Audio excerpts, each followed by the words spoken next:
नमस्कार, आपका स्वागत है हमारे चैनल दी ऑटरिंग में। स्वीडन में कुरान चलाने पर सऊदी अरब भड़का, कहा जानबूझकर हो रही है बेअदबी। स्वीडन में जानबूझकर कुरान जलाने की घटनाओं पर सऊदी अरब ने भारी नाराजगी जताई है। सोमवार की सुबह सऊदी अरब विदेश मंत्रालय ने इस पर बयान जारी किया है। सऊदी अरब के विदेश मंत्रालय ने बयान में ये कहा कि विदेश मंत्रालय पवित्र कुरान और मुसलमानों के साथ जानबूझकर की गई बेअदबी और इसके उकसावे के लिए सऊदी अरब की निंदा को दर्ज कर रहा है।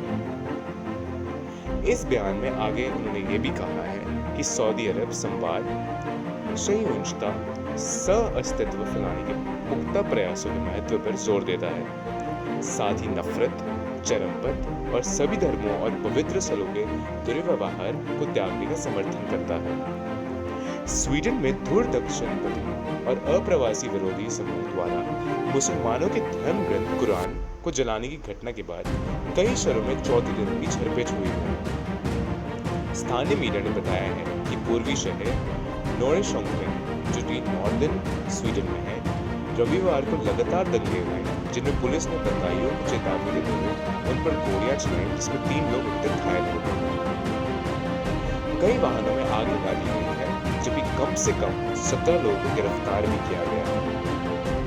वहीं शनिवार को दक्षिणी शहर माल्मा में दूर दक्षिणपंथी रैली के दौरान हुई हिंसा में कई वाहनों समेत एक बस को आग के साथ हवाले कर दिया गया था।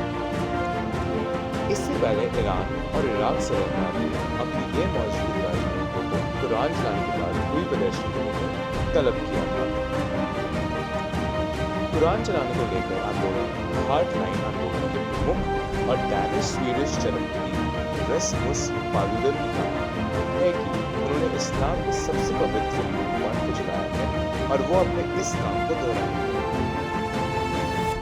दूर दक्षिणपंथी समूह ने जहां कार्यक्रम आयोजित किए हैं, वहां पर गुरुवार, शुक्रवार और हाल ही में शनिवार को झड़पें हुई, जिनमें कम से कम 16 पुलिस अफसर घायल हो गए और कई पुलिस के वाहनों को क्षतिग्रस्त कर दिया गया।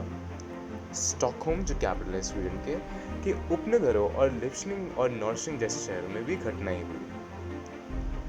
डीएचए वाले ने रिपोर्ट किया कि रविवार को पालुदन ने नरपशंग में एक अन्य रैली की चेतावनी दी थी, जिसके बाद इसके विरोध में भी प्रदर्शन करने के लिए लोग इकट्ठा हो गए थे। स्थानीय पुलिस ने अपने बयान में कहा है कि मामले की जल्द से जल्द आने के बाद उन्होंने चेतावनी के तौर पर गोलियां चलाई और 3 लोग इसके दौरान घायल भी हो गए। पहले भी दंगे देखे गए, लेकिन ये कुछ और ही था। स्वीडन के राष्ट्रीय पुलिस प्रमुख एंड्स टबरने ने कहा है कि बयान में शनिवार को कहा कि प्रदर्शकों ने पुलिस अफसरों की जान का अनदेखा की। उन्होंने कहा, हमने इससे पहले भी हिंसक देखे हैं, लेकिन ये कुछ और ही है। स्वीडन में हार्ड लाइन आंदोलन के कुरान जलाने की योजनाओं के खिलाफ कई बार प्रदर्शन हिंसाएं हुए हैं। साल 2020 में मामले में प्रदर्शनकारियों ने कारों को आग लगा दी थी और कई दुकानों को क्षतिग्रस्त कर दिया गया था। डेनमार्क में नस्लवाद समेत कई अपराधों के कारण पालुदन को 2022 में 1 महीने का जेल हुई थी। उन्होंने फ्रांस और बेल्जियम जैसे यूरोपीय देशों में इसी तरह से कुरान जलाने की कोशिश की थी। शुक्रिया।